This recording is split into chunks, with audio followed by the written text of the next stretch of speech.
Assalamualaikum warahmatullahi wabarakatuh. Perkenalkan nama saya Dea Kurniasi. Di sini saya akan menjelaskan bagaimana cara membuat website toko buku online.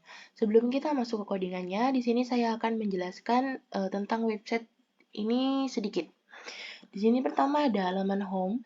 Saya menambahkan di mana halaman home ini merupakan deskripsi tentang nama tentang website yang merupakan toko buku tersebut.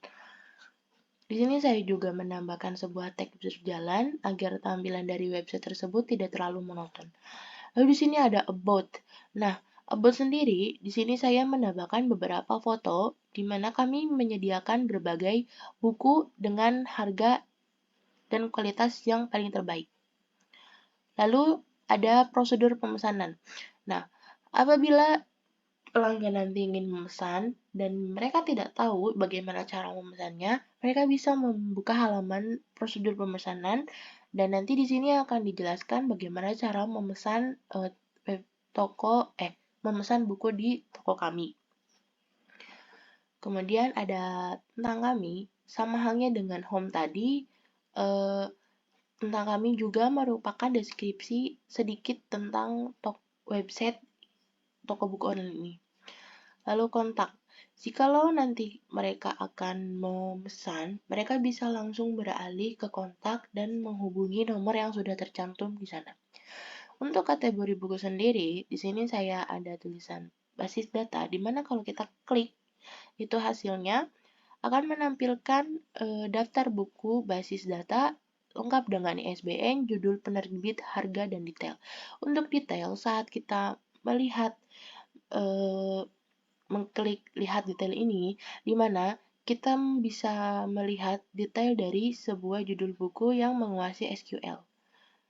Lihat. Nah, di sini akan muncul detail buku dari buku yang ingin kita beli. Sama halnya dengan basis data, jaringan komputer, office application, pemrograman, dan web internet. Nah, untuk halaman cari di sini, di mana kita nantinya akan mencari sebuah buku, entah itu berdasarkan judul buku, pengarang, penerbit, atau harga. Misal di sini saya akan mencari sebuah buku berdasarkan harga. Di sini saya pengen bukunya 50.000. Saat kita mengklik cari, otomatis dia nanti akan menampilkan sebuah buku di mana harganya itu kisaran 50.000. Sama halnya dengan nanti kita mencari judul buku, pengarang, penerbit, maka nanti buku yang ditampilkan akan berdasarkan pengarang, penerbit, dan juga judul buku. Nah, mungkin ini untuk website toko buku online-nya kita sudahi sampai di sini. Nanti kita akan masuk ke database dan juga pengkodingan dari website tersebut. Nah, sebelum kita masuk ke codingan, langkah pertama yang harus dilakukan adalah kita harus membuat database-nya terlebih dahulu. Di sini kebetulan saya sudah membuat database-nya dengan nama database kelompok 5 project. Di sini ada tabel buku, kategori, link buku kategori, link buku pengarang, penerbit, dan pengarang. Nah, di tabel link buku pengarang terdapat beberapa buku ISBN dan juga pengarang ID. Nah, setelah membuat database, kita langsung masuk ke codingannya. Yang pertama di sini ada halaman indeks. Halaman indeks ini digunakan untuk kita membuat navbar. Navbar itu apa? Nah, ini.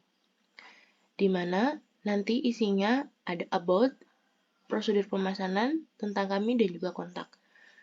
Nah, untuk mengedit navbar ini, kita bisa masuk ke layout CSS dan kita bisa mengeditnya dengan warna dan juga padding.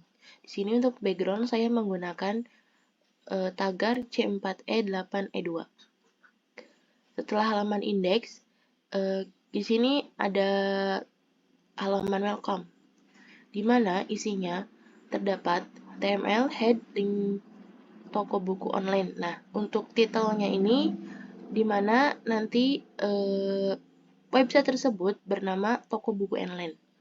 Untuk link href CSS garis miring frame layout cs.css ini digunakan supaya kita memanggil CSS yang sudah kita buat tadi, yaitu di sini, di frame layout CSS. Kembali lagi ke halaman welcome. Di sini ada tulisan selamat datang di toko buku online MYG. Nah, untuk H2 itu merupakan ukuran dari font yang nantinya tulisannya seperti ini. Sebenarnya tidak harus H2, tapi di sini saya menggunakan H2. Bisa juga menggunakan H1, H2, H3, H4, H5. Nah, untuk tulisan Mark You di sini berfungsi supaya tulisannya menjadi bergerak. Kemudian untuk P merupakan tag untuk membuat paragraf. Lalu di sini ada tag B. Di sini digunakan supaya tulisan tersebut menjadi tebal. Sama halnya dengan tag strong. Untuk center, ini membuat tulisan atau foto nantinya akan ke tengah.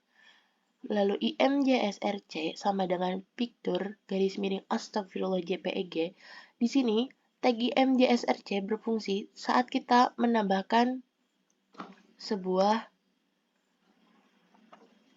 foto. Lalu masukkan nama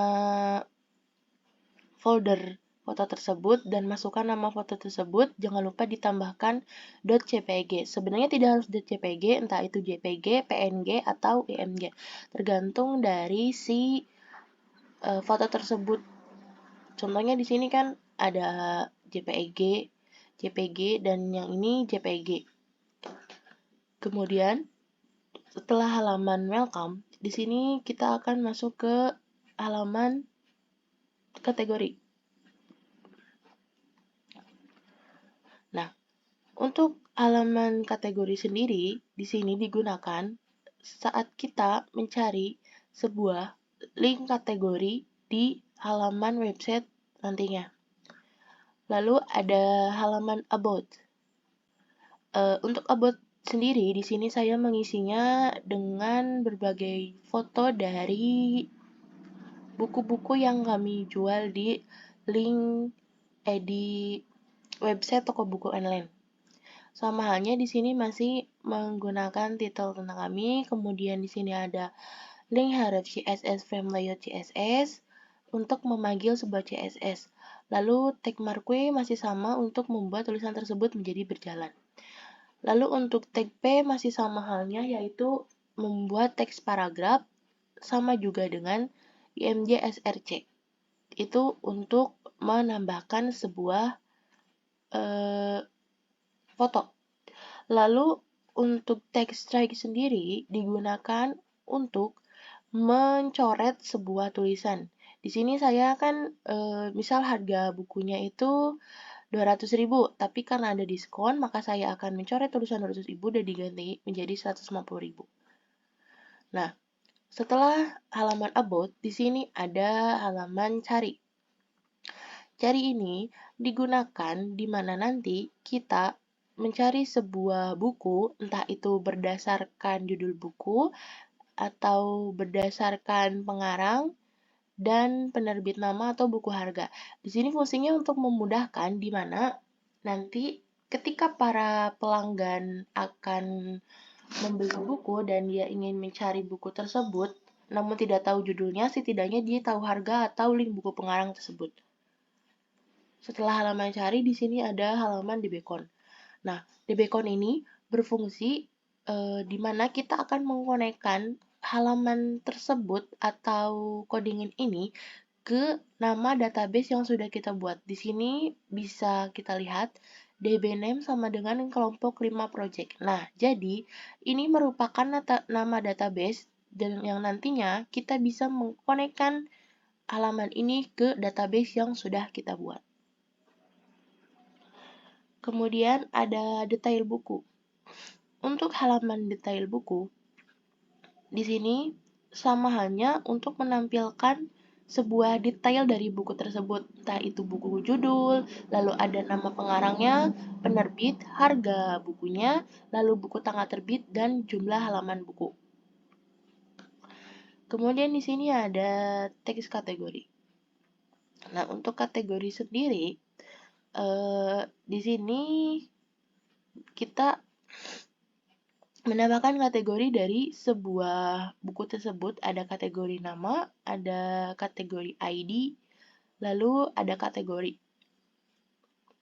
Nah, di sini saya akan menjelaskan sedikit tentang CSS. CSS itu di mana fungsinya untuk memperindah atau mempercantik dari halaman sebuah website tersebut.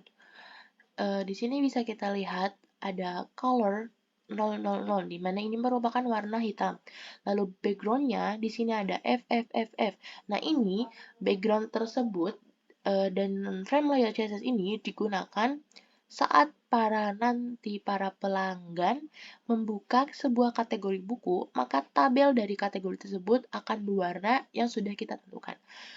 Beda halnya dengan layout CSS, di mana CSS ini digunakan untuk membuat halaman header, navbar, navbar ul, dan navbar i untuk mempercantik navbar tersebut dan menambahkan warna. Entah itu kita bisa menambahkan margin dan padding juga, atau clear gitu kan. Nah, untuk page tour sendiri, di sini saya juga menambahkan sebuah tag GIF.